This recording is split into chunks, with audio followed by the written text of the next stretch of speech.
190 000. C'est le nombre de contrats passés chaque année par le ministère de la Défense avec les petites et moyennes entreprises. Le Forum Innovation, organisé par la Direction générale de l'armement, a permis à ces entrepreneurs de faire connaître leurs dernières trouvailles technologiques et d'échanger. C'est un robot qui est utilisé par les services de déminage ou de sécurité civile ou les services directement de l'armée pour aller neutraliser les colis suspects ou ce qu'on appelle les IED, c'est-à-dire les dispositifs d'explosifs improvisés. Ça nous permet déjà de voir toute la communauté du monde de la défense, notamment ceux qui sont nos clients également, les grands donneurs d'ordre, les grands équipementiers et également certaines personnes opérationnelles qui peuvent nous aider également dans la définition de nos futurs produits. Lors du forum, le ministre de la Défense est venu rappeler son soutien aux acteurs de l'innovation technologique et industrielle.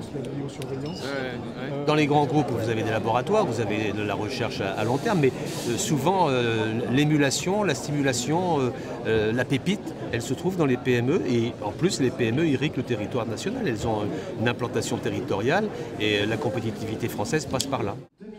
Jean-Yves Le Drian a ensuite présenté le Pacte Défense PME, une série de 40 mesures concrètes pour favoriser la croissance et la pérennité des petites et moyennes entreprises.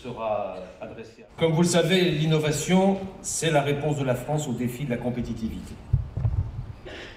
Il en va non seulement du maintien de notre rang industriel dans le monde, mais également de la performance des équipements de nos armées et donc de la sécurité de notre souveraineté. En 2013, le ministère de la Défense consacrera plus de 3 milliards d'euros à la recherche et au développement. Une aide essentielle pour les entrepreneurs.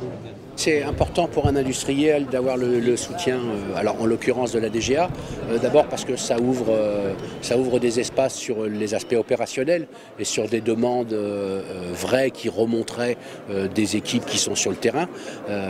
Et puis une société industrielle va développer un certain nombre de projets sur fonds propres, mais va aussi avoir besoin du concours financier pour se lancer dans des aventures qui soit sont un peu plus longues en temps, soit qui nécessitent plus d'expérimentation préalable avant de déboucher sur les réalisations propres vendables.